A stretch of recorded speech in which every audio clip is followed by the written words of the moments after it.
KBS 열린 토론.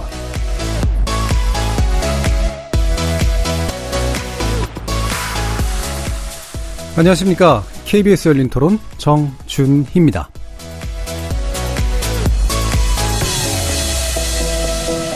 추석 저녁 어떻게들 보내고 계신가요? KBS 열린 토론은 어제에 이어 오늘도 추석 특집으로 마련합니다. 2020년 총선을 7개월 앞두고 맞은 추석 명절, 이른바 차례상 민심은 어디로 향하고 있을까요? 내년 총선은 문재인 정부의 후반기 운명을 좌우할 바로미터이자 2022년 대선과 지방선거로 이어지는 아주 중요한 선거라고 볼 수 있습니다. 조국 법무부 장관 임명 이후 맞은 추석 명절, 과연 여야는 어떤 민심을 만났을지 궁금합니다. 또 이 민심이 내년 총선을 어떻게 이끌지도 참못 궁금하지 않을 수 없는데요. 그래서 준비했습니다. KBS 열린 토론 추석 특집 내년 총선 미리 보기 격전지 투어. 여야 의원 3분 모시고 내년 총선 미리 전망해 보겠습니다. KBS 열린 토론 추석 특집 지금부터 출발하겠습니다.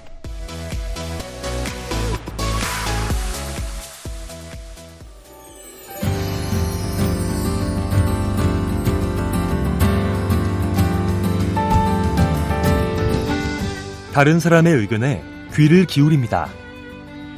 비난이나 비방이 아닌 건강한 비판을 합니다. 우리 사회에 도움이 되는 생산적인 토론을 지향합니다. 라디오에서 만나는 진짜 토론. KBS 열린 토론은 추석 연휴에도 청취자 여러분과 함께합니다.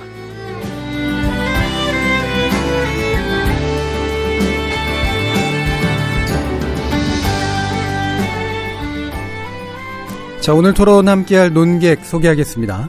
먼저 기동민 더불어민주당 의원 나오셨습니다. 네, 안녕하세요. 더불어민주당 서울 성북을 출신 기동민입니다. 반갑습니다. 예, 송원석 자유한국당 의원 나오셨습니다. 예, 안녕하십니까. 경북 김천의 송은석입니다. 예, 지금 무소속이시죠? 이용주 의원 나오셨습니다. 예, 안녕하십니까. 전남 여주의 이용주 의원입니다. 이 시간은 영상으로도 함께 하실 수 있는데요. 유튜브에 들어가셔서 KBS 1라디오 또는 KBS 열린 토론을 검색하시면 지금 바로 저희들이 토론하는 모습 영상으로 보실 수 있습니다. 구독 많이 눌러주시고요. 의견도 달아주십시오. 나중에 팟캐스트로도 들으실 수 있고 매일 새벽 1시에 재방송도 됩니다. 자, 이렇게 KBS 열린 토론과 함께할 방법 안내해드렸고 추석 특집 내년 총선 미리 보기 격전지 투어 본격적으로 시작해보겠습니다. KBS 열린 토론. 예, KBS 열린 토론 매주 금요일은 나설 차례 나를 설득해봐 시간으로 마련하는데요. 오늘은 추석 특집으로 갑니다. 내년 총선 미리 보기 격전지 투어 이렇게 좀 제목을 달아봤는데 각 의원님들께 이 명절이 어떤 의미인지를 한번 좀 먼저 여쭤봐야 될 것 같아요. 이게 뭐 대목이라고 해야 될지 어떻게 해야 될지 판단도 다르실 수도 있을 것 같고 사정도 다르실 수 있을 것 같은데 일단 기동민 의원님 어떻게 보십니까? 명절은 고난의 행군입니다. 고난의 행군, 예. 왜 그런 말씀을 드리냐면, 아무래도 이제 추석이나 설 연휴 전후로 해서, 귀성객들도 많으시고, 예. 또, 인사를 한 번씩 드려야 되는 건데, 저 같은 경우는 이제 지하철 역에 나가서 출근 시간, 퇴근 시간 이용해서 의정활동 보고서도 만들고, 또 피켓 이렇게 이쁘게 만들어서 명절 한가위 잘 보내세요 하고 인사 쭉 드리는 과정이죠. 예. 그렇게 인사 드리고 이제 그러면 명절 당일 연휴 기간은 뭐 하냐? 전화기와 씨름합니다. 명단 이렇게 쭉 놓고요.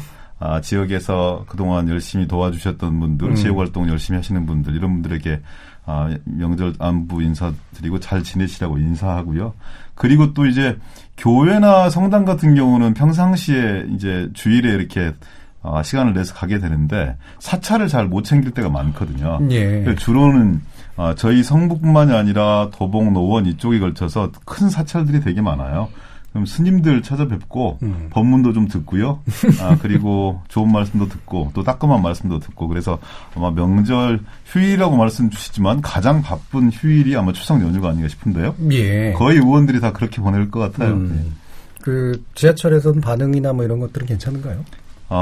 정말 민감합니다. 예. 제가 그래도 1년에 한 4-5번씩은 출퇴근 인사를 이렇게 하려고 아침 한 7시부터 한 8시 반까지 저녁에는 이제 뭐 한 6시부터 한 8시까지 이렇게 서 있어 봐요. 가장 좀 이렇게 칭찬을 많이 들었을 때가 많았는데, 작년 추석 때, 제일 그 질책을 많이 들었어요.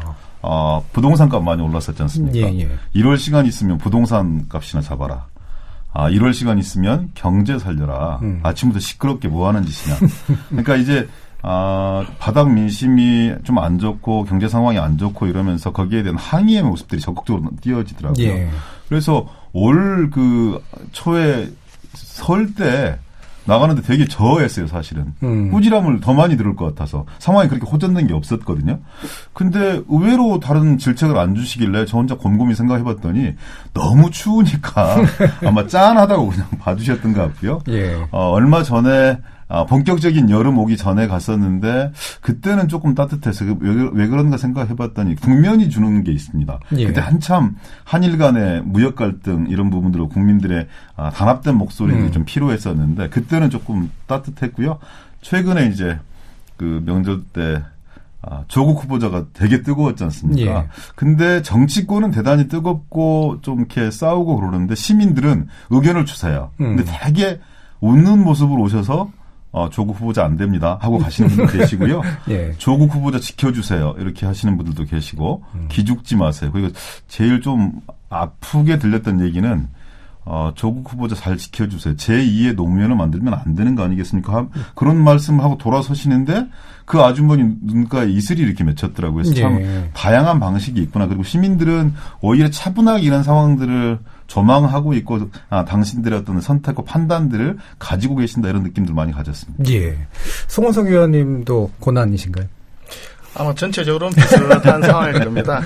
이게 이제 명절 때는 평소에도 물론 지역구에서 이런 분 저런 분 만나 뵙고 또 인사도 하고 이정 보고도 하고 하는데 명절 때는 어차피 차례를 모셔야 되기 때문에 예. 자식으로서 가족으로서 친척으로서 또 역할도 해야 되니까 이중적으로 활동을 해야 되니까 그만큼 고난의 행군이라고 아까 기동민 의원이 표현하셨는데 해야 할 역할은 더 많은 게 사실인 것 같습니다. 이번 같은 경우에는 특히 이제 그 조국 후보자 같은 경우에 사실은 우리 지역에서도 상당히 좀 뜨거운 예. 이슈였습니다. 그런데 대부분이 이제 그 어디서 많이 그 좌절감과 분노를 표현하셨냐 하면 이 특권과 반칙이라는 측면. 예. 서울대학교 법과대학을 나와서 법과대학 교수를 하고 또 청와대 수석을 했는데 그러다 보니까 다른 사람들은 가질 수 없었던 기회, 인턴이라든지 뭐 표창장이라든지 논문이라든지 이런 기회를 가졌다 하는 측면에서 박탈감을 사실 많이 느끼시는 것 같아요. 그러니까 네. 그 부분을 짚어주시는 분들이 많으셨고 사실 사모펀드가 더 큰 이슈였던 것 같긴 한데 일반 국민들한테는 사모펀드가 잘 알려지지 않아서 그 이슈 부분에 대해서는 많은 의견이 있지는 않았던 것 같습니다. 네. 그래서 개별적으로는 조국 후보자가 이제 그런 특혜를 속에서 자본주의의 가장 단물은 많이 섭취를 했는데 실제로 자본주의를 공격을 하고 기존의 질서를 부정을 하는 그런 그 과거의 언행들 때문에 본인의 언행 불일치 때문에 좀 이슈가 많이 됐던 것 같습니다. 그런데 이제 뭐 추석도 지나고 있는데요. 사실은 지역에 있으면서 제가 조금 더 걱정스럽게 이렇게 봤던 부분은 실제로 금년 같은 경우에 굉장히 농사가 사실 잘 되었습니다. 예. 우리 지역에는 양파 같은 것도 많이 하는데 양파가 엄청 풍년이 들었어요. 풍년이 들다 보니까 오히려 가격이 대폭락을 했습니다. 예. 그래서 농민들이 정말 여름 한철 애써 농사 지어놨다 이걸 전부 다 갈아엎어버렸거든요. 예. 그런데 또 9월 초에 또 태풍이 오지 않았습니까? 예. 추석 연휴를 앞두고 명절을 앞두고 이제 출하 시기를 조절하던 농민들이 갑자기 태풍이 와가지고 사과라든지 이런 그 과일들이 또 낙과가 엄청 많이 발생을 했어요. 그래서 실제로 이제 추석 앞두고 지역의 농민들 입장에서는 그런 좀 가슴 아픈 그런 부분들이 많이 있었습니다. 그래서 저는 다니면서 농민들, 우리 주민들하고 그런 아픈 마음을 같이 하는 그런 시간들을 주로 많이 했습니다. 그래서 예. 사실은 어떻게 보면은 우리 열린 토론을 듣고 계시는 청취자 여러분들하고는 정말 그래도 더도 말고 덜도 말고 한가위만 같아라. 그런 말이 있었는데 정말 한가위 좀 그래도 편안하고 그래도 가족 친지들과 모여서 오손도손 즐거운 한때를 마음의 어떤 치안을 치유를 삼는 예. 그런 계기로 보냈으면 좋지 않겠나 이렇게 생각했습니다. 예. 이 차례상에서 이제 어른들 마주치는 거 싫어하는 젊은이들도 많이 있고 또 그 반대로 또 이제 갈등도 생기기도 하는데 방금처럼 좀 더 따뜻한 이제 그런 차례상이 됐으면 좋겠네요. 그럼 이용주 의원께서는 사실은 그 당적 문제가 있으신지 처음 그 명단 만드신 거죠? 예. 우리 기덕민 의원님이나 송원석 의원님 말씀 들어보니까 두 분들은 지역에서 평가가 굉장히 좋은 것 같아요. 제가 이제 나쁘진 않는 걸로. 명절에 돌아다녀 보면은 예전에 많이 찾아보지 못했던 분들도 더 새로 찾아뵙기도 하고 예. 또 이제 많이 도와주셨던 분들 이야기를 많이 듣습니다. 듣는데 그런 말씀 하시더라고요. 국회의원들만 좀 안 싸우면 자기들 마음이 편할 텐데 어허. 왜 이렇게 싸워야 있었냐. 나라가 편하고 다 잘 돌아가면은 국회의원들끼리 뭘 하든지 간에 정부가 뭘 하든지 간에 국민들이 그렇게 신경 안 쓰고 편안할 텐데 그렇지 못하고 있다. 경제도 마찬가지고 정치도 마찬가지고 일본과의 외교 문제도 마찬가지고 북한과의 문제도 마찬가지고 하나하나 어디 하나 마음 놓고 풀릴 데가 없는데 최근에 있었던 우리 인사청문회 조국 장관이죠. 을 비롯한 여러 후보자들에 대해서 어떤 장관 후보자들은 논의조차 안 돼버리고 조국 후보자에 대해서 어떻게 보면 과도한 관심들이 집중이 돼 있어서 그런 과도한 관심 속에 하나하나씩 현안이 정리가 되냐면 또 그것도 아닌 것 같아요. 청문회 과정까지 보면은 결국 국민들이 청문회 이 과정을 통해서 일부 의혹들이 해소되면 있으나 많은 부분이 또 못 고려져 있는 상태에서 장관이 임명되다 보니까 야 이게 또 그대로 또 얼마 정도까지 또 가야 되는 건가 추석 이후에까지도 영향을 미치는 게 아닌가 우려를 많이 하고 있더라고요. 그래서 시장을 돌아다니든 뭘 돌아다니든 간에 저는 뭐 질책을 많이 받고 다니십니다. 네. 또 개인적으로도 또 제가 예전에 국민의당 그리고 민주평화에 있다 지금 이제 무소속으로 있어서 많은 걱정들을 많이 해주시죠. 저에 대한 걱정뿐만 아니라 여당이 아니라 야당 중에도 새로운 야당들이 필요성들이 대해서도 그것이 맞다 안 맞다 이런 논의들을 많이 해주십니다. 주로 정치권 싸우지 말라는 얘기를 많이 하세요. 많이 하시죠. 예. 그러니까 최근에 패스트트랙 관련해서도 또 정치개혁 특위 내에서의 논전이 좀 있었고 그리고 조국 후보자 청문회 과정, 임명 과정 여기에 상당히 많은 대립과 갈등들이 있었던 게 사실이지 않습니까? 국민들이 정치를 걱정하는 지경이 된 거죠. 근데 이제 정치의 본질 속에 이 투쟁의 요소, 다툼의 요소가 물론, 예. 배제할 수 없는 것이긴 하지만 조금 더 하여튼 여든 야든 국민적 의식들을 성숙한 만큼 그 의식에 맞게 좀 다투어줘야 되는데 저희들 스스로 그러지 못할 때가 있어서 아프게 반성도 많이 하고요. 그리고 이용주 의원님 말씀 주셨듯이 표현은 정제되게 말씀들 주셨지만 되게 아픈 얘기들이거든요. 예. 사실은.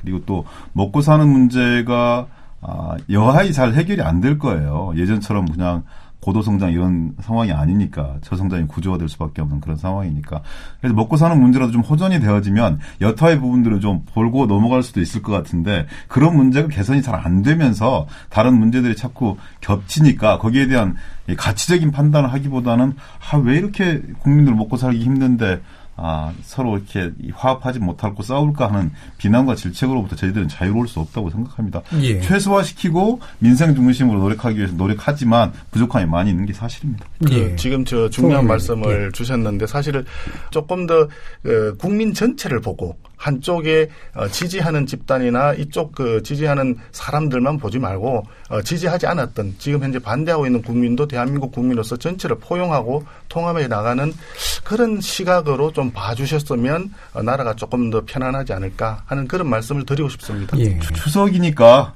웬만하면 제가 송은석 의원님 말씀을 잘 듣고 정말 그 이후의 과정에서도 함께할 수 있는 것이 무엇인지를 끊임없이 잘 고민할 그렇죠. 거예요. 근데 저는 이런 생각이 좀 들었습니다. 올해 들어와서 우리 국회가 생산적으로 일할 수 있는 시기가 언제까지일까? 대략 제가 좀 넉넉하게 4월까지 정도로 봤어요. 예. 근데 2월 달에는 이제 자유한국당 전당대회에 있어서 제대로 좀 잘 되지 못했고, 4월 달에는 패스트트랙 이제 처리하는 과정 속에서 대립과 갈등으로 실제 법안을 처리하거나 아니면 민생 중심으로 활동하는 데 이런 데 대단히 제한적이었거든요. 그리고 쭉 이런 과정들이 반복되고 있는 것이어서 대단히 좀 송구스럽습니다. 그래서 이후에 또 얘기하겠지만 평가는 평가대로 남기고 그래도 20대 국회에서 마무리를 짓고 가야 될 과제들이 몇 가지가 있을 텐데 그런 부분들은 진짜 좀 머리를 맞대서 좀 지혜를 모아 나가야 되는 거 아니겠느냐. 이런 생각들을 좀 합니다. 뭐 제가 거기에 이제 하나 좀 말씀을 드리면 굉장히 이제 아쉬웠던 국회 관행 중에 하나가 이런 것 같아요. 어떻게 보면 국회 300명의 국회의원들이 각각의 개별적 헌법기관들이고 현재 국회는 소위 본회의 중심보다 각 상임위원회 중심으로 운영하게끔 되어 있음에도 불구하고 진행되는 거 보면은 상임위원회도 아니고요. 원내대표들끼리 각 정당끼리만 운영을 하는 게 아닌가라는 그런 생각을 하는 거예요. 그래서 기동님 의원께서 올 4월 달까지 정도가 이제 국회가 정상적으로 활동할 수 있는 기회라고 했는데 저는 이번 정기국회 포함해서 거의 정상적으로 이제 입법안을 처리할 수 있는 기회는 이제 없을 것이라고 봅니다. 예. 지금 조국 장관이 임명돼서 이후 여러 가지 후폭풍도 있을 것이고 근본적으로는 앞으로 남아있는 이제 선거제도 패스트트랙 법안이 11월 말 12월 초에 어떻게 처리가 되는지 그 전후의 시기에 있는 예산안 심의를 어떻게 할 것인가 다 지금 연계되어 있는 거 아니겠습니까? 그래서 그런 부분들을 부득이 국민들께서 또 한번 저희들한테 호통칠 일이 머지 않았다 이렇게 생각을 합니다. 그걸 해결하기 위해서는 제1야당 그리고 여당이 잘 해야 될 겁니다. 네, 좋은 얘기 제가 손들었습니다. 예. 지금 사실 패스트트랙 올라가 있는 선거법이 패스트트랙 태운 것은 일단 협상을 위한 것이다. 협의를 더 잘 해보자는 것이다. 이렇게 포장을 하는데 그 포장은 약간 제가 볼 때는 어색한 점이 없지 않아 있는 것 같습니다. 예. KBS 열린 토론 추석 특집을 함께하고 있는데요.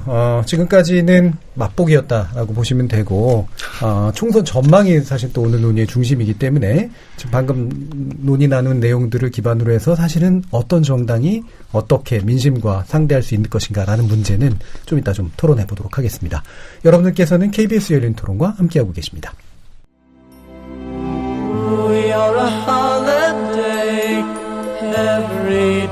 추석이 되면 피할 수 없는 친척들과의 밥상 토론. 이기고 싶으신가요? 저널리즘 비평가 정준이가 진행하는 KBS 열린 토론. 요거 듣고 가시면 백전백승. 또 감정상하게 너무 또 뭐라 하지 마시고 훈훈한 명절 보내시길 바랍니다.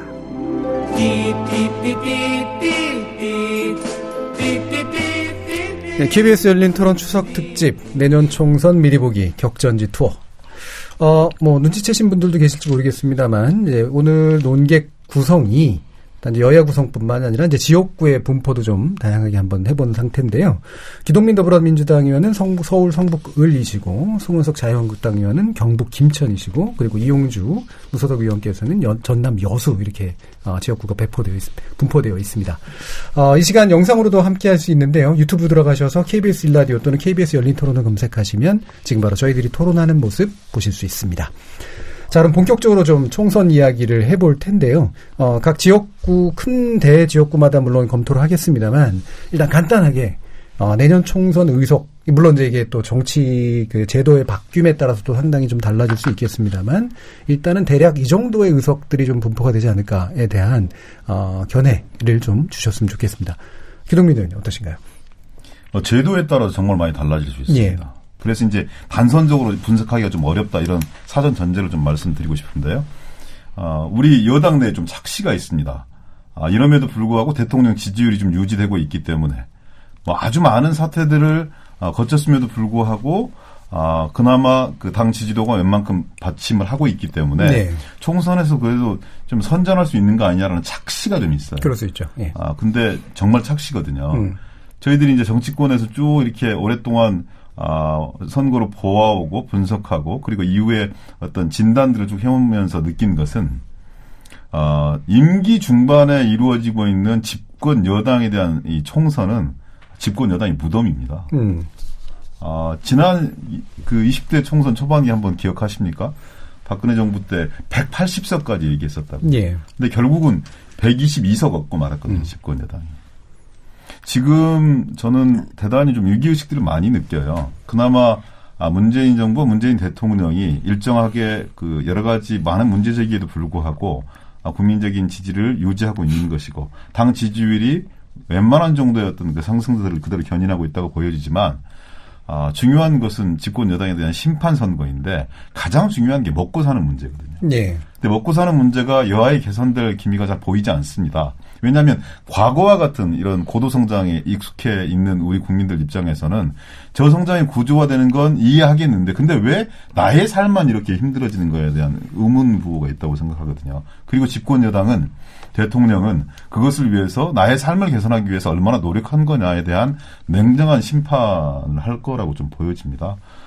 그래서 대단히 어려운 거고요. 지금 뭐 미중 무역 갈등, 또 한일 무역 갈등, 또 이렇게 남북 관계, 또 이 북한을 둘러싼 비핵화 이런 부분들이 대단히 난마처럼 얽혀 있어서 그 어느 것 하나 이렇게 쉽게 풀어나갈 수 없는 그런 상황입니다. 예.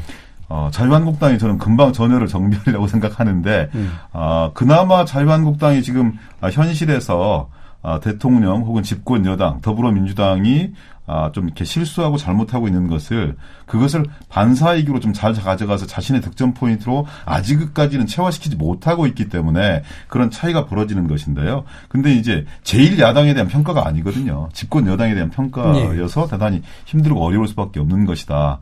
단편적으로 말씀드리면 정말 일당을 할 수 있으면 참 좋겠다. 과반수는 뭐 언감생심 저는 뭐 아직 기대를 못 하고요. 일당이라도 할 수 있으면 참 좋겠다고 생각하는데 아직까지는 좀 시간이 남았기 때문에 좀 지켜보고 그리고 또 국민들 마음을 사기 위해 최선의 노력을 다 해야 된다. 근데 여러 가지 진행되는 상황이라든지 또 전국의 어떤 상황 이런 부분들을 봤을 때 결코 쉽지 않은 선거가 될 수밖에 없는 거 아니냐 이런 생각도 좀 합니다. 그러니까 과반은 언감생심이고 일당 되기도 그렇게 쉽지 않을 것 같다. 쉽지 않다고 저는 보여집니다. 그냥 엄살이 아니라 이게 착시를 걷어내고 우리가 지금 어디에 서 있고 그리고 총선이 집권 여당에 대한 야당에 대한 심판이 아니라 집권 여당에 대한 냉혹한 심판이라는 부분들을 항상 우리는 염두에 두고 임해야 된다 이렇게 생각하고 있고요. 그래서 위기의식들을 정말 많이 가지고 있습니다. 예. 이 부분을 이제 말씀 그대로 믿어야 될지는 한번 또 따져봐야 되긴 하겠습니다만 실제로 왜냐하면 구조적인 문제를 일단 짚어주었고 왜냐하면 집권 중반기 이후의 선거라는 건 당연히 여당이 어려울 수밖에 없다. 그리고 현재도 분명히 착시 효과가 있다라고 보시는 그런 견해이신 것 같아요. 그러면 자유한국당 입장에서는 송건석 의원 어떠신가요? 뭐 전반적으로 지금 뭐 말씀 맞는데 혹시 기동민 의원님 말씀하신 일당도 어렵지 싶다라고 하시는 말씀이 약자 코스프레를 통한 총선 제가 이렇게 코스프레를 하겠습니까? 총선 전략은 아닐 것으로 일단 그렇게 믿고요. 네, 굉장히 진지하시게 그렇게 기본적으로 대통령의 집권 중반기에 있는 총선이 여당한테는 불리한 건 사실입니다. 중간 평가에 해당되는 선거가 되기 때문에 어려운 건 사실입니다. 그런데 이제 조금 전에 했지만 선거법이 이게 어떻게 가느냐에 따라 가지고 이게 굉장히 크게 달라지기 때문에 쉽게 예단하기는 상당히 어렵습니다. 그런데 현재 진행형으로 보면 저는 이런 생각이 많이 듭니다. 지금 옆에 이용조 의원님도 계시고 한데 지난번 총선 때 제3 세력에 대한 기대가 상당히 많이 있었지 않습니까? 그런데 정부 국회 내에서 이래서 다당제가 지금 정착이 되어 있는데 실제로 제3 세력에 해당되는 정당들이 어떤 뚜렷한 어떤 가시적인 국민들한테 보여지는 모습에서 성과가 있었느냐 하는 부분은 다시 한번 점검해 봐야 될 필요가 있을 것 같습니다. 그래서 개인적으로 저는 제3 세력이 중간에 있어서 거대 정당 간의 어떤 맞부딪히는 소리를 중간에서 좀 완화도 하고 완충도 해서 국민들한테 좀 좋은 모습을 보여주는 게 바람직하다고 생각은 하는데 선거 결과로 나타나는 나중에 보면은 오히려 선거에서는 직접적으로 이제 투표를 하다 보면은 양당 쪽으로 이렇게 쏠리는 현상이 좀 더 나타나지 않을까 하는 그런 걱정은 사실 좀 있습니다. 그래서 전반적으로 왜 그러냐? 전반적으로 조금 전에 지적했듯이 국민들은 굉장히 지금 불안해하고 계신 점이 많습니다. 경제가 지금 거의 굉장히 힘든 상태에 와 있는데 성장률이 지금 정부에서는 2.4 내지 2.5% 정도를 보고 좀 내려놨지만 실제로 많은 전문 기관에서는 한국은행도 지금 2.2% 뭐 이렇게 얘기하고 외국 기관에서는 1.8 뭐 이렇게 전망하는 데가 꽤 많습니다. 그런데 그 성장률 전망에 실제로 이제 그 상반기에 미중 간의 무역 그 갈등 이런 부분도 충분히는 고려되기 전이었고, 그런데 지금은 일부 고려 이제 가미가 되기 시작했습니다. 그런데 한국과 일본 간에 지금 또 전쟁이 지금 경제 전쟁이 벌어진 상태 아니겠습니까? 이 부분은 아직 실제로 우리 산업 생산이라든지 경제 성장률이라든지 이런 부분에는 반영이 안 된 상태거든요. 그래서 저도 개인적으로 2% 성장률을 달성하기가 굉장히 어려울 거로 저는 생각을 합니다. 개인적으로. 그런 점에서 어렵고, 그 어려운 경제를 또 재정에서는 실제로 수입은, 그러니까 세입은, 조세 수입은 쭉 줄어드는데 당초에 전망했던 것보다 20조 이상이 빠지는데 지출 규모는 오히려 한 10조 이상 더 늘어났죠. 당초 전망보다도. 그래서 적자 국채도 뭐 60조를 과거에는 한 25조 내지 30조 정도 발행을 했었는데 한 60조를 발행하거든요. 네. 그러니까 이런 부분들이 실제로 이제 기업을 하시는 분들이나 경제하시는 분들한테는 임팩트가 꽤 많습니다. 그렇기 때문에 이건 이래서는 안 된다, 잘못하고 있다 해서 심판을 해야 된다, 이런 쪽으로 좀 쏠릴 개연성이 있고요. 반대로 그러한 부분이 북한도 저러고 있고 지금 굉장히 심각한데 평화 경제로 좀 더 가야 된다 해서 오히려 더 집권 여당 쪽에 좀 또 쏠리는 현상이 나타날 수도 있습니다. 그래서 전반적으로 보면은 개인적인 그 발행과는 달리 양쪽으로 이렇게 결집될 가능성으로 나타나지 않을까 하는 그런 생각이 저는 좀 듭니다. 이용준 어때서요? 이 3당 관련. 결국에는 이제 내년 총선이 두 가지 쟁점에서 갈릴 거라고 봅니다. 하나는 선거법 제도가 어떻게 바뀌느냐에 따라서. 지금 현재 올라와 있는 심상정 의원안이 된다고 한다면은 저는 뭐 일당은 민주당이 될 거라고 봐요. 일당 민주당이 될 거라고 보는데 현행 제대로 간다고 한다면은 일당이 바뀔 수도 있다. 뭐 그럴 수도 있다고 봅니다. 근데 그게 뭐 이제 당간의 특징이 어떻게 될지 모르겠으나 그럴 수 있다고 봅니다. 또 하나의 이제 살펴봐야 할 게 소위 제3 세력, 제3당 세력이 어떻게 될 것이냐 아니겠습니까?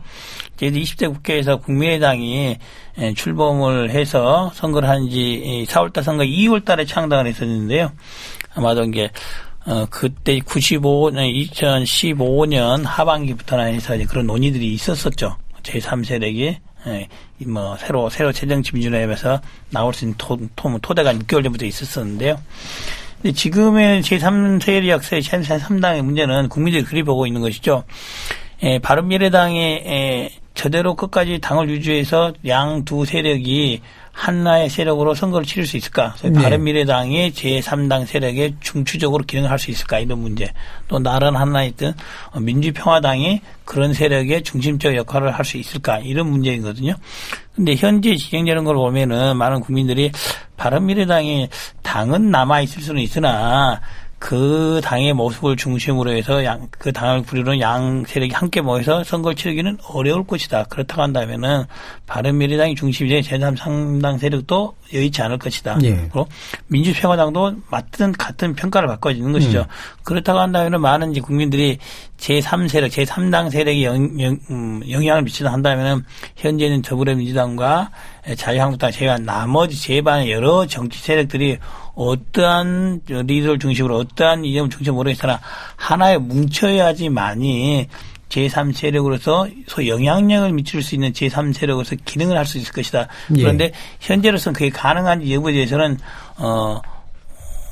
가능성이 큰 것보다는 좀 적은 쪽에 좀 무게를 중심을 두고 있지 않나라는 생각을 하고 이념이나 대선 주자가 사실은 좀 영향을 미치잖아요. 그래서 이제 이런 부분들이 결국 11월, 12월, 1월 달 되면은 각 당에서 이제 여러 가지 정치적 문제에 있어서 새로운 제3 세력에 같이 하고자 하는 세력이 생길 수도 있으나 그럴 때 하더라도 구심점이 있어야지만 가능한 것인데 제3 세력이 정당화한다든지 정치에 영향을 미칠 수 있는지 여부에 따라서 영향을 미칠 수 있습니다. 또 하나는 이제 정의당이 이 문제가 남아있죠. 현재 정의당이 사실상 제3당으로 지지율로서는 제3당이 명실상부하게 되어 있는 거 아니겠습니까?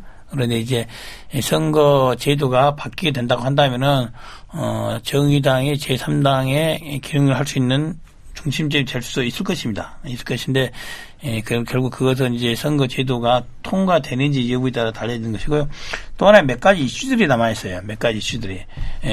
소위 지금 정부 여당이 경제적으로 굉장히 어려운 부분이 있지 않습니까? 어려운 부분이 있는데 지금 소위 산업계에 있어 어려운 부분은 그게 꼭 더불어민주당만의 책임이라고 보기는 어려워요. 한 10년 전부터 우리나라 경제가 쭉 내리막길이 있었던 문제이기 때문에 그것을 민주당이 책임을 묻겠다 이런 생각들을 갖고 있는 것 같지는 않아요. 그걸 국민들이 그걸 같이 극복해야 된다 이런 생각을 갖고 있는 것이지 그런 일상적인 통상적인 경기 후퇴를 민주당이 책임을 묻는 차원에서 의석을 나눠주거나 그럴 것 같지는 않아요. 다만 현재 있는 저희 부동산값 문제에 있어서는 특히 수도권에 있어서 부동산값의 문제에 있어서만큼은 아파트값의 문제에 있어서만큼은 현행 여당 민주당에 대해서 책임을 물을 수 있다.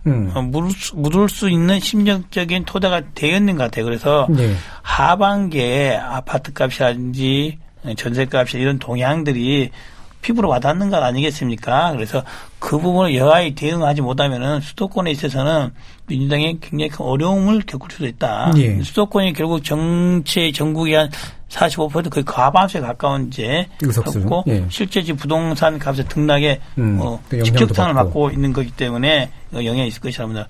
또 하나는 이제 외교에 대한 문제인 것이죠. 사실상 문재인 대통령이 42%로 당선을 됐음에도 불구하고 지금 지지율이 높은 이유는 그러한 지지도를 바탕으로 해서 잘 해왔다고 평가를 받고 있는 거예요. 잘 해왔는데, 많은 국민들이 문재인 정부, 더불어민주당 정부에 대해서 외교는 불안한 게 아니냐, 나는 이런 말들을 여러 차례 지적을 해왔던 것입니다. 사실상. 근데 지금 한미 관계가 적절히 잘 굴러가고 있냐, 거기에 대해서 선뜻 그렇다라고 동의할 수도 없는 것이고, 그렇다고 한일 관계가 잘 들어가고 있냐, 그것도 선뜻 그렇지 않다고 할 것입니다. 그렇다고 한중 관계가 제대로 되고 있냐, 그렇지도 않고 있거든요. 근데 대신 예전에는 우리 남북 정상회담들 비롯해 남북 정상회담을 비롯해서 남북 관계는 이전 정부에 대해 잘 풀려 소위 가점 요소였는데 지금 또 그도 아닌 그런 상태가 돼버린 거예요. 그래서 향후에 총선 전에 금강산 관광 문제라든지 개성공단 이 둘 중 어느 하나라도 풀리지 않으면은 어떻게 보면은 총선 전에 더불어민주당 정부가 남북관계에 이렇게 진전을 보였다라고 내보일 수 있는 게 없어져 버리는 거예요. 어떻게 보면 남북관계가 플러스 요인에서 이제 마이너스 요인이 될 수도 있는 그런 상태이기 때문에 그런 평가가 계속 지속된다 한다면은 민주당이 이제 외교 부분에 있어도 어려운 수가 될 수 있다. 그래서 이런 점들은 앞으로 남아 있는 거죠. 근데 또 하나는 이거 같아요. 마지막 남아 있는 소위 패스트트랙 사법개혁 법률안 그리고 선거 제도를 여야가 어떻게 잘 처리하느냐 이거에 대해서 국민들은 그렇게 할 것 같아요. 이게 4월 때랑 5월 때 지금 같은 모습을 보인다 한다면은 오히려 자유한국당이나 다른 야당들의 책임을 묻기보다는 이제는 여당한테 책임을 물을 수 있다 생각 같아요. 여당이 주장했고 여당이 이걸 끌고 왔기 때문에 이것을 완수해내든지 못해내는지에 따라서 못하면은 그것을 야당이 설령 반대해서 못하더라도 책임은 여당이 묻지 않을까라는 생각을 합니다. 수도권 부동산 문제, 그 다음에 남북관계를 포함한 외교 문제, 그 다음에 패스트트랙 등의 개혁 법안에 관련된 문제, 요것을 이제 핵심적인 쟁점으로 짚어주신 것 같네요. 이용주 의원님 말씀만 들어봐도 더불어민주당이 얼마나 어려운 상황인지를 운변하고 있지 않습니까? 대체로 이렇게 어려우실 것 같아요, 지금 상황이. 좀 도와주세요, 보니까. 저는 또 도와드리겠습니다. 자, 그러면 이거는 한번 짧게 여쭤볼게요. 그러니까 이게 의석수의 측면도 있을 수 있을 것 같고, 그 다음에 약간 비등비등한 박빙의 어떤 관계 때문에 그럴 수도 있을 것 같은데, 여기가 결국엔 총선에 있어서는 핵심의 키가 되는 지역이다라고 보시는 부분이 한 개가 됐건 두 개가 됐건 간에 간단하게 먼저도 좀 찝어주시면 그 부분과 좀 말씀을 나눠보죠. 기동윤 의원님. 단연 서울 수도권입니다. 서울 수도권. 그리고 서울 수도권. 의견은 나중에 드릴게요. 그 다음에 송원석 의원님. 의석수에 있어서는 수도권이 단연 다른 지역하고는 비교 안 될 정도로 많기 때문에 수도권에서 성패가 결정적이라고 봅니다. 이거 박빙의 구도라고 보시나요? 그렇습니다. 수도권이 가름자가 될 것이고요. 그 다음으로 중요한 게 부울경. 여기서 어떻게 하느냐에 따라서 수도권의 패배를 만회할 수 있느냐 없느냐가 부울경에서 결정될 수 있다. 이것도 아까 좀 덜 말씀하셨으니까요. 그러니까 서울 수도권은 제식 대로 표현을 해보면 훅 불면 날아가는 데입니다. 그러니까 국회의원들이 되게 똑똑하고 잘난 체를 가끔씩 이렇게 하는데 개인이 가지고 있는 정치적 영향력이라고 하는 것이 얼마나 그 미미한가에 대해서 선거를 하다 보면 정말 많이 느끼거든요. 그러니까 실제 정당과 구도 그 상황이 어떻게 형성되어 있느냐에 따라서 전반적인 것이 좌우될 뿐이고 어떤 정당의 옷을 입고 그 당시에 구도가 어떻게 짜여 있는가 결정적인 요소라는 말씀을 드리는 겁니다. 특히 서울 수도권 같은 경우는 되게 예민하거든요, 여론에. 그래서 실제 먹고 사는 문제, 그 정치의 문제, 외교 통일의 문제 이런 부분들이 지금까지의 과정들을 넘어서는 한 단계 도약으로 평가하면 뭔가 집권 여당에게 버틸 수 있는 근거를 주겠지만 그렇지 않으면 정말 훅 불면 날아갈 수 있는 그런 지역이거든요. 그래서 지금까지로서는 대단히 좀 이렇게 어렵고 예측하기가 난망하지만 상황이 좀 더 구조화되고 고착되어진다면 더욱더 어려울 수밖에 없는 그런 상황일 거다. 그래서 서울 수도권에서 어떤 판단을 하느냐에 따라서 전체 국면을 또 전체 지역에 많이 영향을 미치기 때문에 뭐 그런 생각들을 좀 해보는 거죠. 수도권 이제 이른바 콘크리트라고 하는 안정적인 지지층에 또 그렇게 희박한 편이고 그다음에 이슈 민감도가 굉장히 높아서 네, 의원 개인이 가지고 있는 득표력이 영향을 못 미치는 경우들이 이제 많은 거죠. 거의 뭐 물론 이제 아주 뭐 슈퍼스타 그 의원들 같은 경우에는 아주 안 좋은 지역에서 생활하는 경우도 가끔 있긴 하지만 대체적으로 그 지역 분포에서 뭔가 이 예전에 민주적인 개혁적인 흐름들이 존재했던 것이 시너지 효과를 일으켜 세우기 때문에 거센 바람이 불어도 살아날 수 있는 것이지 개인 역량이 탁월해서 살아나는 경우는 제가 보기엔 그렇게 많지 않거든요. 예. 그래서 그 당시에 이 정세와 구도, 국면, 정당 이런 것들이 가장 중요하다는 얘기인 거죠. 예. 네. 그 아까 유영주 의원께서 이제 부울경들 또 두 번째로 지적을 해주셨잖아요. 예, 부울경은 사실 전통적으로 이제 보수 정당, 지금으로 또 자유한국당이 텃밭이었죠. 그런데 20대 총선 때 민주당이 엄청나게 많이 회복을 한 거죠. 예전 그 전때에 비해서 거의 3배 가까이 정도 회복을 했기 때문에 앞으로 이제 부울경에서 이제 여당이 된 이후로 처음 치른 선거죠. 그렇죠. 더불어민주당에서는 예전에 야당 때 치른 선거지만 이제 여당의 자리에서 치른 선거입니다. 그런데 이제 문재인 대통령이 당선됐을 때와 이 여론과 지금은 여론은 또 많이 또 바뀌어 있는 것 같기는 해요. 네. 바뀌어 있어서, 그 부분에 있어서 이제 자유한국당이라든지 보수정당들이 얼마나 많이 더 회복할 것인지 하면 민주당은 그 얼마나 더 확장시키는 것에 따라서 플러스 마이너스 게임 아니겠습니까? 제로성이 되기 때문에 한쪽에 2개를 더 갖고 한쪽에 2개를 더 잃은 거의 2배의 차가 나는 경기이기 때문에 부울경에서의 숫자도 전체적인 판세에 큰 영향을 미칠 것이다라고. 예. 그 PK 문제는 자유한국당에서 좀 긍정적으로 보시나요? 이런 것 같습니다. 지난번 2016년 총선 때는 사실 부울경에서 굉장히 그 한국당 입장에서는 많이 힘들었던 지역이죠. 예. 그리고 그 결과로 인해 가지고 지난번 지방선거 할 때까지도 실제로 그 자유한국당에서는 엔티 자유한국당 그런 바람 때문에 더더군다나 이제 그 탄핵 이후에 그 내부의 갈등을 극복하지 못한 상태에서 선거를 했기 때문에 굉장히 힘들었고 그래서 지금 지자체장들이 민주당 소속으로 굉장히 많이 넘어갔죠. 그리고 현역 국회의원도 민주당에서 많이 있고 하기 때문에 쉽지는 않다. 쉬운 게임은 아니다. 이렇게 생각하는데 그래도 2016년 총선 때나 작년에 지방선거 했을 때하고는 지금 분위기는 많이 다르다. 이런 이야기가 이제 많이 나오고 있습니다. 특히 이제 창원에서 이제 보궐선거가 있었는데요. 창원 보궐선거에서도 거기에 이제 그 공단에 있는 기업들이 많이 나와 있는데 이 기업들이 경제 문제에 아주 심각한 타격을 입은 기업들이 많습니다. 그렇다 보니까 전체적으로 아마 이 부산 경남 쪽의 시민들이 느끼는 거하고 비슷한 느낌인 것 같은데 그 경제 문제로 인해 가지고 민심이 많이 달라져 있다.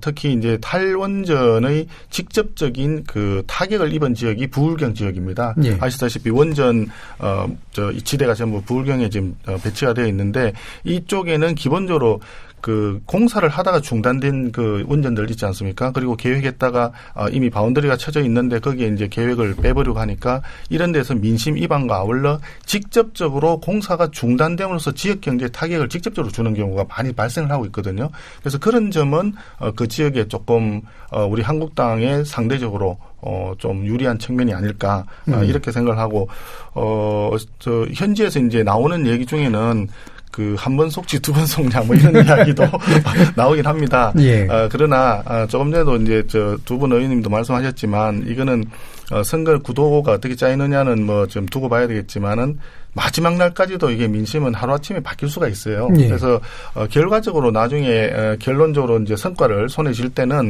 마지막 날까지 누가 최선을 다하고 누가 정말 겸손한 마음으로 최선을 다했는 이게 결과적으로 제일 중요하지 않을까 싶고요. 아까 수도권 말씀들이 나왔는데 제가 수도권 예. 말씀을 못했는데 예. 한마디만 말씀드리면 수도권은 지금 기동민 의원님 말씀하신 대로 한 번 불면 훅 불면 간다. 진짜 맞습니다. 여기는 여론에 굉장히 민감한 지역이기 때문에 서울과 그다음에 수도권 인근에 이제 대도시들 있지 않습니까? 수원, 성남, 일산 이런 대도시들은 서울하고 마찬가지로 하나의 패키지처럼 움직일 개연성이 많다.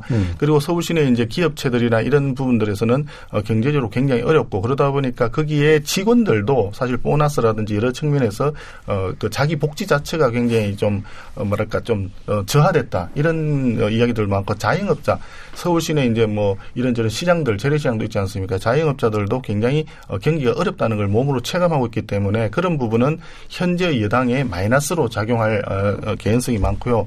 반면에 수도권의 이제 그 북쪽 이제 휴전선 밑에 이런 데는 평화 경제를 한다는 것에 대한 어떤 기대감 같은 거는 예. 여당의 좀 플러스 요인으로 작용할 개연성도 좀 있고 그런 측면이 플러스 마이너스 이렇게 가지 않을까 생각을 하는데 전체적으로는 조금 지금 여당에서는 걱정을 많이 하시지만 실제로 또 그 과거의 민주화를 이루었던 주도 세력이다 하는 그런 또 후광 효과가 있기 때문에 민주당이 지금 막 굉장히 약자 코스프레 하는 것만큼 그렇게 어려운 게임은 아니라 오히려 야당으로서 한국당이 너희들은 도대체 뭘 했느냐. 예. 정부 여당이 저렇게 조금 심하게 얘기하면 죽을 쓰고 있는데 야당으로서 너희들이 한 게 뭐 있느냐 이런 또 따가운 질책이 있거든요. 사실 한국당 입장에서는 총선을 앞두고 그런 점을 오히려 더 신경을 써야 되는 상황이 예. 아닐까 이렇게 봅니다. 그럼 말씀을 이렇게 들어보면 그러니까 불교 아마 제가 여쭙긴 할 텐데 네. 그 서울 수도권은 사실 이른바 빅매치, 그러니까 특정 인물들이 나와가지고 막 이렇게 판을 좀 이렇게 분위기를 주도한다거나 이런 것들은 그런 말씀대로 들어보면 그렇게까지 큰 영향이 안 될 것 같은데 네. 부울경이나 이런 데 쪽에서는 어떤 빅매치가 좀 의미가 좀 있을 것 같으신가요? 저는 이제 빅매치 글쎄요 얼마만큼 대중들의 눈길을 사로잡을 수 있는 예. 구도들이 설 수 있을 것인가는 아마 당 지도부에서 마지막에 선택할 거라고 보여지는데요. 부울경 문제를 조금 말씀을 드려보면 부울경 합치면 지금 현재 지역 구도로 보면 40석 정도 돼요. 그중에 20대에서 압도적으로 뭐 한 3배 정도 뛰었다 그러니까 국민 여러분들께서 오해하실 것 같은데 그중에 40석 중에 8석 주셨습니다. 그렇죠. 네. 압도적으로 열세인 지역입니다. 그나마 그것조차 지키기가 어렵잖아요. 그나마 예전에는 그 정도의 마음도 안 내주셨는데 그나마 마음을 좀 내주신 거죠. 8석이었다는 말씀 드리고요. 그리고 송원석 의원님처럼 저렇게 막 겸손까지 다 겸비를 해버리면 저희들은 참 하고 들어가기 어렵습니다. 네, 나경원 대표님처럼 이렇게 광주일고 정권이다. 이렇게 막 지역 감정을 자극하는 발언도 해주시면 그런 게 다 당신들한테 부메랑으로 갈 텐데 정제되어야 저는 된다고 그렇죠. 생각하고요. 좀 이렇게 까치들이 먹을 수 있는 까치밥들도 정도는 남겨주셨으면 좋겠어요. 그게, 지역 발전을 위해서도 그렇고, 국민 통합을 위해서도 그렇고, 물론 지방선거 때 과분하게 사랑을 주셨기 때문에 저는 부울경에서 총선이 쉬울 거라고는 생각하지 않습니다. 예. 다만, 들어오신 8분 내지 9분의 의원들이 정말 훌륭하게 역할들을 하고 있거든요. 김영춘 해수부 장관, 정말 탁월하게 장관직을 잘 수행했고요. 젊은 연무역강한 우리 김혜영 당 최고위원 초선으로서 뭐 아주 맹위를 떨치면서 청년층의 마음들을 대신하고 있는데 이런 분들이 당당하게 경쟁해서 부산, 울산, 경남에서도 좀 더불어민주당이 선전했구나. 그래서 전국정당으로 더욱더 나아가고 있구나. 이런 평가를 받을 수 있도록 좀 어여쁜 마음으로 쳐다봐 주셨으면 하는 바람이 있습니다. 예, 그렇죠. 이게 뭔가 어쨌든 우리는 예전에 지역구도는 좀 타파되는 게 맞으니까 그 정도 선에서의 어떤 바람 같은 게 좀 있으신 것 같은데, 송은석 의원님. 지금 이제 좀 강력한 카드를 내세워서 빅매치를 통해 가지고 이제 이렇게 국민들을 시민들의 관심을 끌 수 있는 그런 카드는 대단히 중요하다고 봅니다. 선거에서. 그런 측면에서 사실은 조국 저는 왜 이러냐면 조국 제가 죄송합니다. 방송에서 장관이라는 말을 쓰기가 이렇게 힘듭니다. 아니, 장관이 그러세요. 잠깐 연기하시는 것 같은 느낌이 아니, 조국 이제 장관하고는 저 대학 동기인데요. 예. 조국 같은 이런 카드가 부산에서 만약에 출마를 하게 된다면 상당히 그 임팩트가 컸을 것이다. 예. 이렇게 저희들도 생각을 하고 있습니다. 마찬가지로 지금 만약에 우리 한국당에서 호남 쪽 지역에 예. 그동안 호남 쪽 지역은 우리 한국당이 이제 완전히 불모지나 다름없거든요.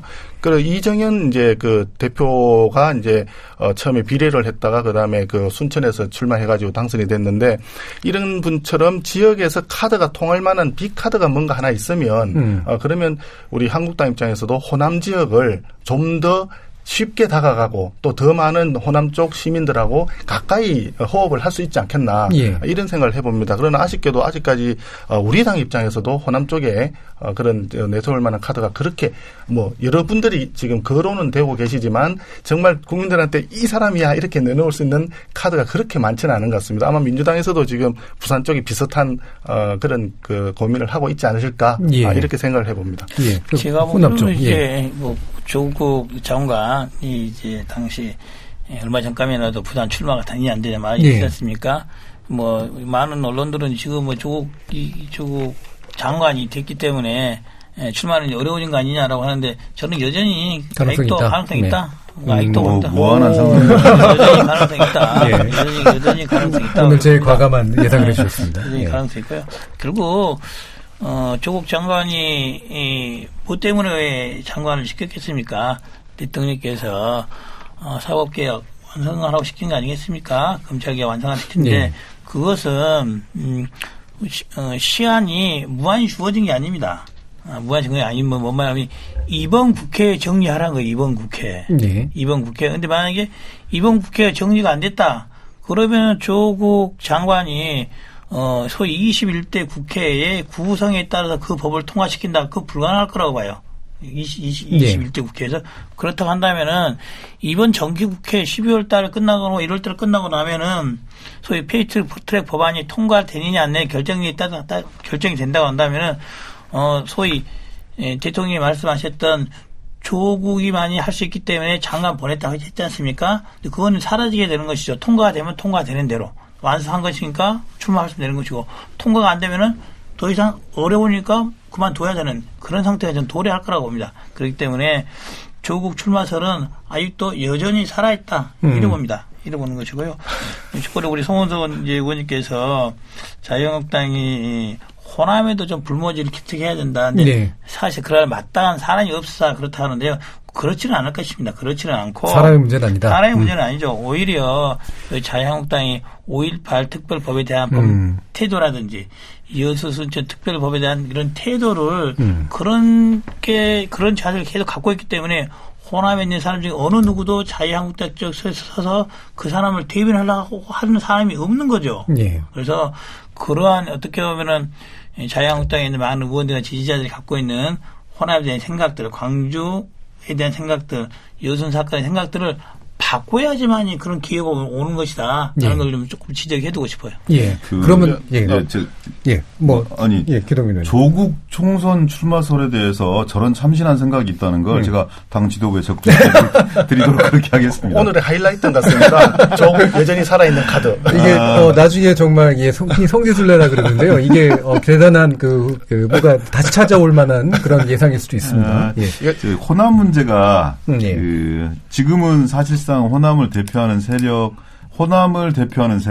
호남의 정신을 대변하는 세력, 정치 세력 정당으로서는 지금 사실상 무주공산인 형편이거든요. 그런 편이죠. 더불어민주당도 거기에 뭐 국회의원 몇 명 되지 않고요.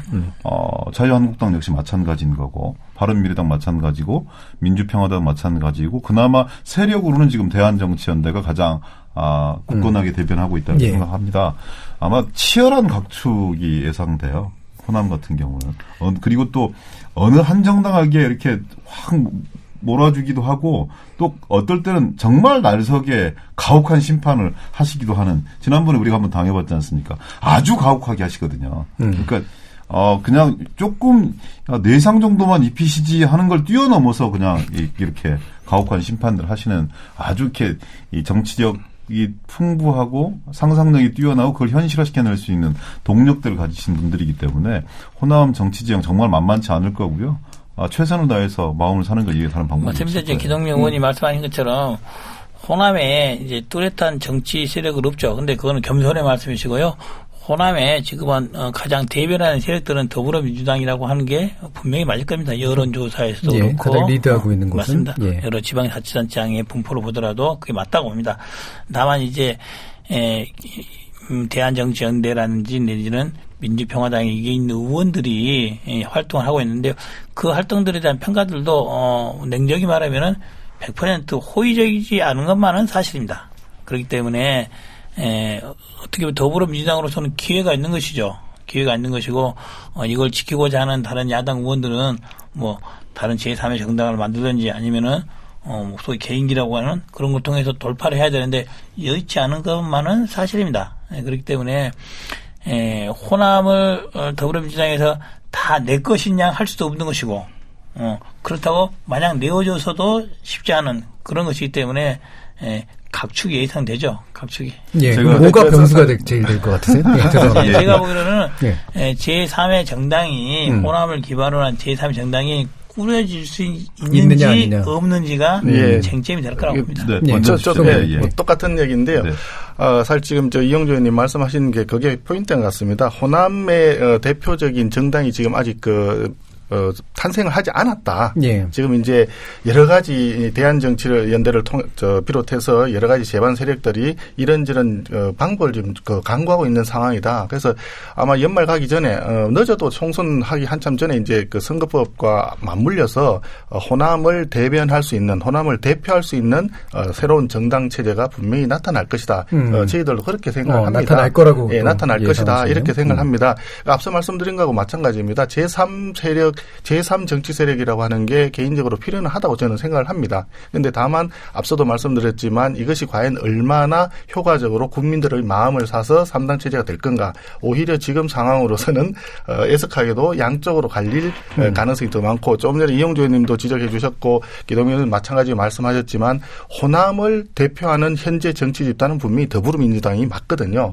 현재 의석수는 적지만 왜냐 그거는 2016년도 총선 결과로 나왔기 때문에 의석수는 적지만 그래도 지금 지난번 지방선거를 통해서 이미 민심을 상당 부분 잡고 있기 때문에 속으로 지금 겉으로 어떤 표현을 하시는지 모르겠지만 민주당의 속내는 호남은 일단 우리가 상당 부분 다시 되찾을 수 있을 것이라는 전제하에 수도권에서의 어떤 승리를 통해서 전체적으로 총선 승리를 위한 방안을 지금 강구하고 있지 않을까 그렇게 보여집니다.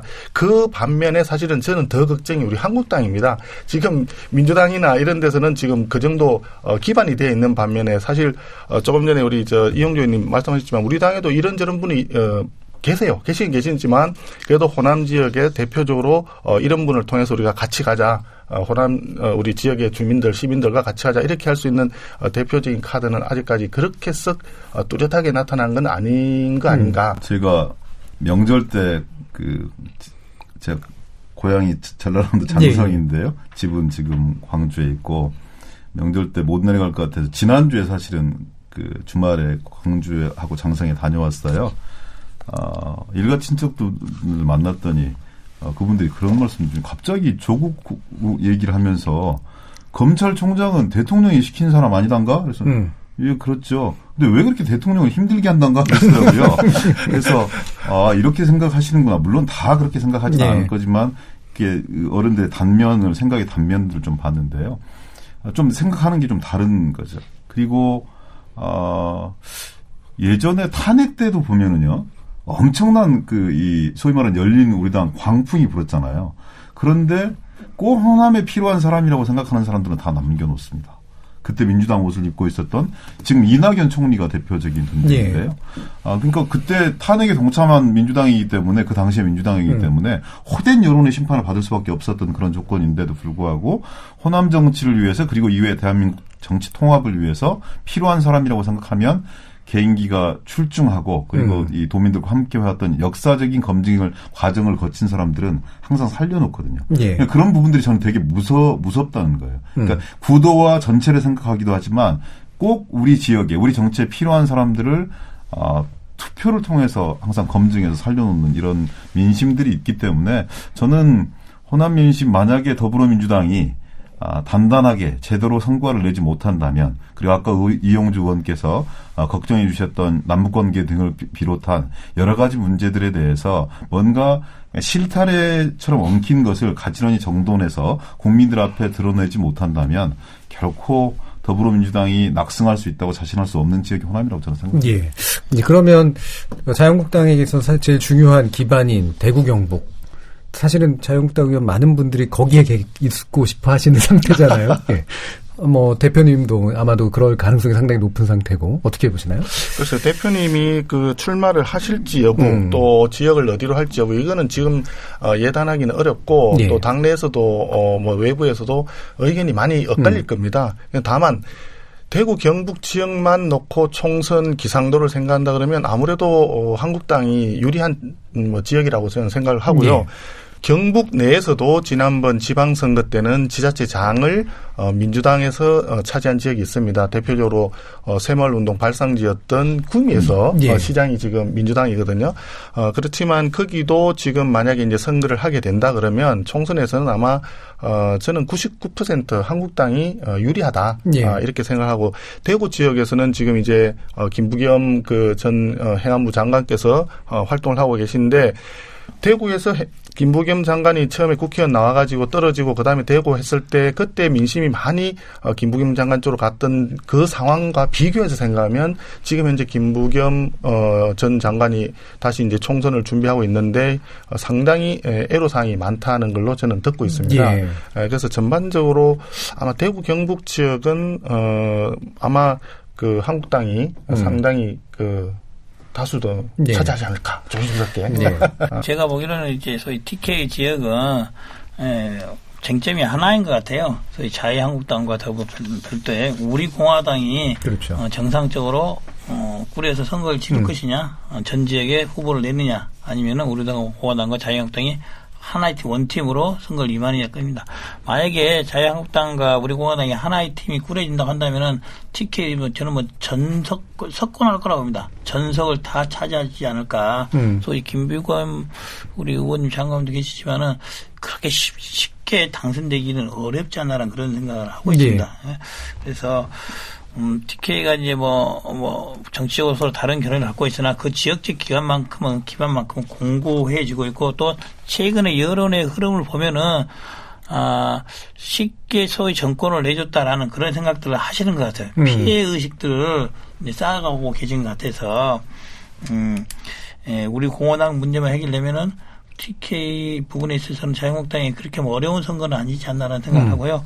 홍준표, 또 한교안 이런 이제 대표적인 주자들이 TK에 출마할지 여부는 이제 그 당이 결정을 할 것이나 홍준표 대표의 경우는 공천 받을지 말지 낙관할 수 없는 상태가 아닐까. 예. 공천 받으면 당선이 되겠으나 TK의 공천을 받을 수 있는 가능성이 제가 보기로는 그렇게 크지는 않지 않을까라는 그런 생각을 해서 홍준표 대표가 조금 더 수도권이 아니라 험지에 적극적으로 출마하는 그런 자세를 보여야지만이 당에 기여를 하지 않나라는 생각을 하고요. 황교안 대표의 경우에는 제 개인적인 생각으로는 지역구 출마하셔야죠.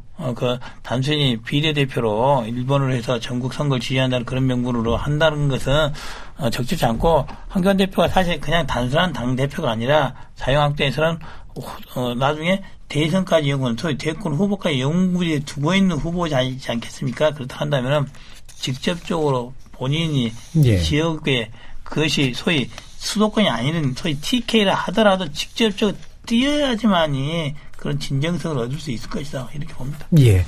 그럼 그러면 김부겸 의원 제가 직접 만나진 않았는데 김부겸 의원 최근에 만난 어떤 동료 의원이 하는 얘기가 야 부겸이 형 피난 왔더라 그러더라고요. 무슨 얘기예요? 그랬더니 아니 조국 장관 임명하는 과정에서 TK 분들이 너무 좀 이렇게 실망들을 많이 하셔서 지역을 도저히 돌아다닐 수가 없어서 서울로 피난 왔더라 이런 우스갯소리를 하시던데요. 저는 대구 경북 지역에서 더불어민주당이 자유한국당을 대체할 수 있다고 생각하지는 않습니다. 예. 확고부동하게 자유한국당이 대표하고 있는 것이죠. 근데 첫 번째 드리고 싶은 말씀은 김부겸, 홍일학 같은 까치밥들은 좀 반드시 남겨주셨으면 하는 그런 바람들이 있고요. 그리고 최근에 제가 어떤 의원이 보내준 그 구미 갑을 지역의 상황에 대해서 한번 그 구미 언론이 분석한 걸 한번 쭉 봤어요. 송원석 의원님 자신하셨지만 자유한국당에 대해서 그렇게 기대치나 아니면 만족도가 높은 건 아니거든요. 그러니까 오히려 예전에 총선 치렀을 때보다 더불어민주당에 대한 기대치가 높아지고 있는 거죠. 그건 뭐냐면 그나마 명망성 있는 비례대표 의원, 예를 들어 김현권 의원이라든지 최근에 김수현 전 청와대 정책실장이라든지 이런 분들이 거론이 되면서 뭔가 지역을 발전시켜낼 수 있는 대표적인 주자들이, 여권의 주자들이 여기 와서 뭔가 이렇게 최선을 다한다면 또 다른 가능성이 보일 수도 있는 거 아니야라는 작은 희망과 기대를 가지고 있습니다. 저는 그것이 태풍으로 발전하지는 않겠지만 일정한 미풍 정도는 일으킬 수 있다고 생각하거든요. 예. 왜냐하면 너무 한 곳에서 독점하면은요, 그 독점을 당하는 시민들 같은 경우는 좀 기분이 나빠요. 예를 들어서 홍준표 전 대표, 김병준 전 대표 이런 분들이 대구 경북에 출마를 검토한다. 이 자체만으로 대단히 자존심 상하는 문제거든요. 예.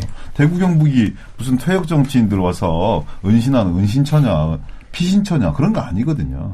저는 그래서 자유한국당이 어떤 포메이션을 짜서 국민들 앞에 선보이느냐에 따라서 대구 경북은 안정적으로 먹을 수도 있는 것이겠지만 여타의 지역에 상당한 정도의 영향력과 파급력을 미칠 수밖에 없는 부분들이기 때문에 텃밭을 사수하는 게 중요한 것이 아니라 이 텃밭을 통해서 전국에 어떤 메시지를 줄 것인가가 대단히 중요하다고 생각되어집니다. 자유한국당 입장에서 보면 제가 자유한국당 걱정할 체질이 있는데요. 그래서 그런 과정에서 좀 이렇게 더불어민주당 역시 뭔가 틈새들을 좀 허락해 주시고 그리고 정말 괜찮은 사람들이 그 자리에서 뿌리를 내려서 함께 통합적인 그런 정치를 이끌어 나갈 수 있는 그런 여지를 주실 수 있으면 하는 그런 바람 희망이 있습니다.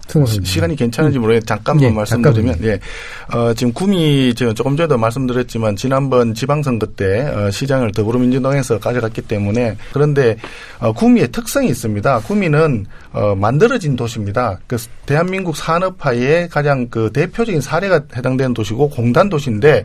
이번 정부 들어와서 사실은 경제의 어려움을 소득주도 성장한다고 해서 여러 가지 주 52시간제라든지 그다음에 그 최저임금의 급격한 인상이라든지 이런 부분들로 인해서 경제가 어려워진 거에 직격탄을 맞은 그런 도시입니다. 그러다 보니까 사실 이제 김천 같은 경우에는 농업이 기반인 도농복합 도시인데 농업에 가까운 도시인 반면에 구미는 공업 도시다. 그러다 보니까 피해가 제일 큽니다. 그래서 사실은 이번 정부에 대해서 아쉬움과 불만이 가장 많이 지금 있는 그런 지역입니다. 그러다 보니까 김수현 전 실장이 온다든지 하는 그런 이야기가 있습니다만은 본인이 얼마나 역할을 할 수 있을지는 모르겠습니다. 나오셔가지고 아마 이제 만약에 지금 총선 그 시스템이 들어간다 치면은 아마 구미 지역에서 그동안에 공단에서의 어려움 그리고 또 인사나 예산에 있어 그동안에 대구 경북 지역이 패싱당했던 그런 아쉬움 이런 것들이 약간 분노와 좌절이 조국 후보자 청문회 과정에서 느꼈던 어떤 이런 박탈감 이런 거하고 아울러서 현재 여당에 대한 어떤 심판으로 나타나지 않을까. 이제 저는 그렇게 생각을 합니다. 송원석 의원님 저 반응을 보니까 우리가 좀 가능성이 있어 보이는데 저렇게 정색하고 잡아떼실 일이 아닌 것 같은데. 자, 그러면 지역적으로는 또 여기까지는 또 짚어야 될 것 같아가지고요. 아까 이제 강원은 이제 평화경제 문제하고 수도권 북부하고 또 연관성이 좀 있을 것 같은데 세종 충청이 이제 사실은 과거에는 캐스팅 보트 역할을 했었는데 이번에는 이제 어떤 역할을 할지 또 이렇게 궁금하기도 합니다. 근데 어떤 변수랄까요? 어떤 지점을 지역구가 됐건 아니면 어떤 포인트를 보면 충청 세종의 판도를 좀 알 수 있을까? 의견 주시면. 대표적으로 안희정 전 지사에 대한 그 법적인 판단이 끝났어요. 예. 아마 충청 지역에서 느끼시는 좌절감과 상실감이 대단히 크실 거고요. 다른 여타의 문제를 결부시키지 말고 그 자체로만 봤을 때. 그러면 더불어민주당에서 그런 안희정 지사를 대체할 수 있을 만한 그런 중량급 있는 인사들을 잘 소진시킬 수 있는 거냐가 첫 번째 과제일 겁니다. 물론 지금 이제 연부역강한 젊은 기재들 많아요. 젊은 친구들도 많고 흐름을 대변할 수 있는 이런 이렇게 정치인들, 역량 있는 정치인들도 대단히 많은데, 근데 이제 자유한국당 내에서도 충청을 대표할 수 있는 이런 이 주자들이 거론되고 있는 것이 사실이지 않습니까? 그래서 이제 저는 정말 알 수 없는 민심의 세계로 빠져들고 있다 이렇게 생각을 합니다. 기대치도 지역 발전에 대한 기대치도 상당히 크고 높고, 다만 또 그것에 대한 만족도가 어느 정도 되는지에 대해서는 저는 지금 아직 확신하고 자신하고 주장할 수는 없다고 저는 생각하거든요. 대표적인 이 정말 스윙보터전 역할을 할 수 있는 개연성이 대단히 커 보이고요. 저는 그 국면이 어떻게 형성되느냐. 총선 아마 한 2, 3개월 전에 국면 자체가 굳어지고 판단이 되어질 텐데 아직까지 좀 시간이 있기 때문에 최선을 다해서 좀 해볼 생각입니다. 제가 검찰에 근무할 때 이제 충청 소위 충주라는 도시에 근무를 해본 적이 있습니다. 그러면서 이제 많은 사람들이 충청도 민심을 읽는 법, 충청도 사람들의 의사소통법을 많이 들으면서 이게 의아하게 생각했던 게 많이 있었어요. 근데 지금도 이제 여전히 충청도의 선거에 관련된 민심들은 잘 드러나지 않습니다. 그렇죠. 꼭 나이 까보면은 의외를 요구하는데 나이 돌이켜보면은 그럴 수밖에 없었겠다라는 생각도 많이 나거든요. 지금 이제 충청도의 민심은 예전에는 더불어민주당에 대해서 많이 앞서 있었던 건 사실입니다. 근데 지금 많이 바뀌고 있는 것 같아요. 많이 바뀌고 있어서 이게 제3 정치 세력을 향한 것이든지 아니면 자유한국당을 향한 것이든지 간에 그쪽으로 많이 이동해 가고 있는 중인 것은 분명한 것 같아요. 그래서 그게 얼마만큼 간 상태에서 선거가 치러질지에 따라서 더불어민주당이 그것을 지킬 수 있을지 아니면은 많이 넘어갈지 이런 차이가 생기는 것 같아요. 그래서 아마도 이제 우리 더불어민주당에서는 소위 안희정 지사를 대표한 충청권을 선거를 끌고 갈 수 있는 사람이 지금 부재해 보이는 것인데 누가 대표로 내세울 것이냐. 자유한국당에서는 그걸 대표할 중량급 인사는 있으나 사람들이 많이 느끼죠. 좀 올드해 보인다. 올드해 보인다. 그런 신선감을 가질 수 있는 새로운 중량급의 자유한국당 인사를 내세울 만한 사람이 있는지 거기에서 승부가 갈리겠죠. 아직은 결정되지 않았다라고 봅니다. 예. 뭔가 좀 제3세력에 대한 어떤 기대, 그다음에 약간 큰 인물에 대한 기대, 이런 것들이 아마 중요하다고 보시는 것 같은데. 기본적으로 총선은 국회의원을 뽑는 선거인데 그럼에도 불구하고 총선 때 제일 중요한 거는 그 당의 핵심 주자가 누구냐. 그러니까 다음 대선 주자가 누구냐 하는 게 사실 크게 영향을 많이 받지 않습니까? 그럼 대선 주자가 누구냐 하는 게 제일 앞에 나가고 난 뒤에는 권역별로 우리 권역의 대표가 누구냐.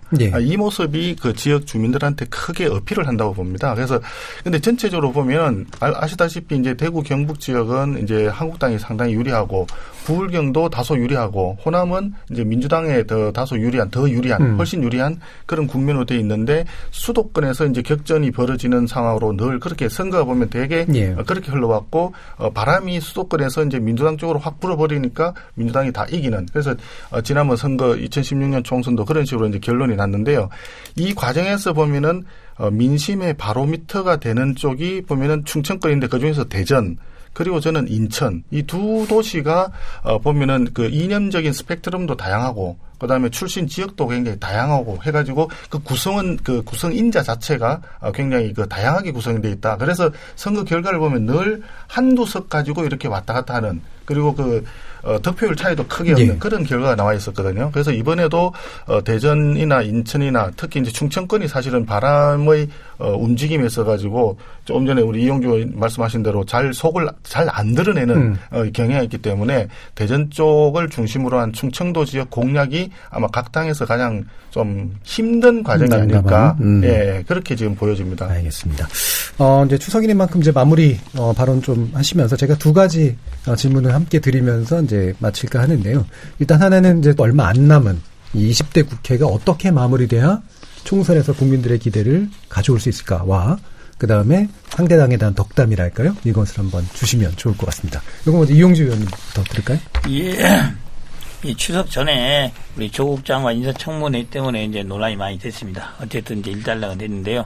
이게 일단락 된 건 아니라고 봅니다. 아직 검찰 수사가 남아있고 그 이후에 후폭풍들이 여전히 남아있어서 이 부분을 더불어민주당이나 청와대에서 여하이 잘 처리를 해야지만 일 것이고, 그때 만약에 소위 사단이 난다고 한다면은 그 이후에 정기국회나 소위 나머지 정치 일정들이 제대로 앞이 안 보이는 그런 캄캄한 상태가 될 수가 있습니다. 그래서 그 부분이 어떻게 정리될지에 대해서는 이제 국민들도 많이 우려를 하고 있는데 잘 처리됐으면 좋겠고요. 정기국회가 순탄하게 진행되기 위해서는 결국에는 선거법이란 소위 패스트트랙의 문제가 상에 올라오는 건 12월 달에 올라올 것이나 결국에는 9월, 10월, 11월 내내 그 문제 때문에 논란일 것입니다. 더불어민주당에는 여유 있게 대응을 해 주셨으면 하는 거예요. 뿐만 아니라 자유한국당도 어차피 진행돼야 될 과정이라 한다면은 동참해서 논의를 해야 되는 것이지 이것을 막무가내 식으로 버티고 협의에 응하지 않고 한다면은 그게 국민들이 다 쳐다보고 있지 않겠습니까? 그 과정에서 더불어민주당을 탓을할지 자유한국당을 탓을할지 이 모습들이 내년 총선에 직접적인 영향을 미칠 것이라고 봅니다. 남은 정기국회 하반기 이제 저희 국회의원 할 때 얼마 안 남았지 않겠습니까? 국민들한테 마지막에는 정말 잘하더라라는 평가를 받을 수 있도록 노력을 열심히 하겠습니다. 예, 덕담 아닌 것 같은 덕담이었습니다. 손원석 의원님. 잘하셔야 될 것 같은데요. 지금 굉장히 부담스럽습니다. 이 선거법과 관련해가지고 우리 한국당이 좀 버티기 하는 듯한 그런 표현을 써서 있는데 버티기 하는 건 아니고요. 우리도 선거법이 제대로 된 선거법이 되었으면 좋겠다. 그리고 저희들도 이 논의에서 같이 합의를 해서 최종 결론을 이끌어냈으면 좋겠다 하는 점은 동일한 상황입니다. 다만 그 패스트트랙 과정에서 한국당의 의견이 전혀 도외시된 채로 일방적으로 이제 진행이 되다 보니까 현재 그러한 감정의 무거운 골이 남아 있는 건 사실입니다. 정부 여당에서 인심이 곳간에서 난다는 말이 곳간을 풀어가지고 국민들한테 나눠주자 그런 뜻이 아니라 정부 여당이 할 수 있는 권한이 제일 많고 하기 때문에 정부 여당에서 일정 부분 그런 부분은 배려와 양보를 좀 해주시는 게 좋지 않겠나. 그렇게 함으로써 전국을 좀 원만하게 이끌어 감으로써 지금 국회에 산적해 있는 민생 법안이라든지 이런 거 좀 처리해야 될 과제가 굉장히 많고 또 이번 정기국회는 사실 예산국회이기 때문에 예산안도 합의해서 처리가 돼야 되지 않겠습니까? 그런데 예산이 지금 2년 연속 9% 이상의 굉장히 큰 증가율을 보이기 때문에 국민 부담이 굉장히 많거든요. 그래서 그런 부분들에 대해서도 서로 논의를 통해 가지고 좀 합의 처리가 안 되면 이게 또 굉장히 힘든 국면으로 갈 수가 있기 때문에 그런 걸 고려했을 때는 정부 여당에서 좀 우리 더도 말고 덜도 말고 한가위 같아라 했는데 너그러운 풍요로운 그런 마음으로 야당을 좀 이렇게 잘 이끌어주면 좋지 않겠나 하는 그런 점에서 말씀을 드리고요. 하여튼 오늘 추석을 맞은 추석 맞은 날 이렇게 또 토론에 이렇게 참여하게 되었는데 하여튼 국민 여러분들한테 우리가 조금이나마 그래도 근심 걱정을 덜어드릴 수 있는 그런 정치의 모습을 보여드림으로써 한 단계 우리가 좀 정치하는 사람으로서 업그레이드를 할 수 있는 그런 계기가 되었으면 좋겠다 하는 말씀을 드리겠습니다. 예. 정부 여당에게 덕담하시면서 부담까지 주셨는데 어떻게 보십니까? 기동민 의원님. 역지사지 하겠습니다. 그리고 열 수 있는 곳간 열쇠를 잘 찾아서 곳간을 활짝 개방할 수 있도록 노력하겠습니다. 대신 또 이런 게 있어요. 지금 국회가 다수 세력이 연합해서 정치관계법을 통과를 시켰지만 소수의 어느 정당만 그것에 반대해도 모든 것에 발목을 잡아버릴 수 있는 그런 구조이기도 합니다. 동시에 좀 역지사지할 수 있었으면 좋겠어요. 여당도 역지사지해보고 야당도 좀 역지사지해보고 그래서 실제 국민들의 마음을 얻기 위한 그런 과정들에 충실했으면 좋겠다 이런 생각들을 하는 거고요. 정치관계법 더 협상해야 됩니다. 그래서 비례성과 대표성을 보충할 수 있는 방법들이 무엇인지에 대해서 열린 마음으로 토론해서 결론 내서 국민들한테 보고해야 된다고 생각하고요. 그다음에 조국 후보자 임명 과정에서 많은 시대적 화두로 등장했던 사법개혁에 대한 문제, 검경 수사권 조정, 검찰 개혁 이런 부분들 역시 이제 20대 국회에서 마무리해야 되는 거 아닌가 싶고요. 송원석 의원님께서 말씀 주셨던 예산을 비롯한 민생개혁 법안들 싸울 때 싸우더라도 국회 안에서 좀 싸웠으면 좋겠습니다. 일은 하면서 싸웠으면 좋겠고요. 그래서 최소한 국민들한테 이렇게 20대 마무리합니다라는 보고는 드릴 수 있도록 저 역시 최선을 다하겠다는 그런 말씀 올립니다. 예, KBS 열린 토론 오늘은 추석 특집 내년 총선 미리 보기 격전지 투어 함께 했는데요. 명절 함께 해주신 이용주 대한정치연대 의원, 무소속이시지만 송원석 자유한국당 의원, 기동민 더불어민주당 의원 이렇게 세 분께 감사드립니다. 감사합니다. 감사합니다. 고맙습니다.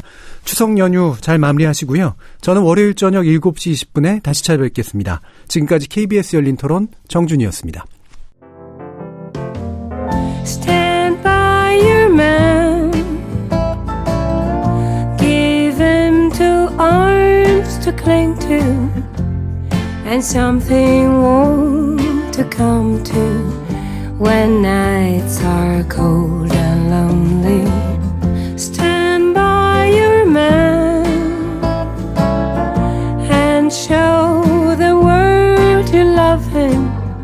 Keep giving all the love you can.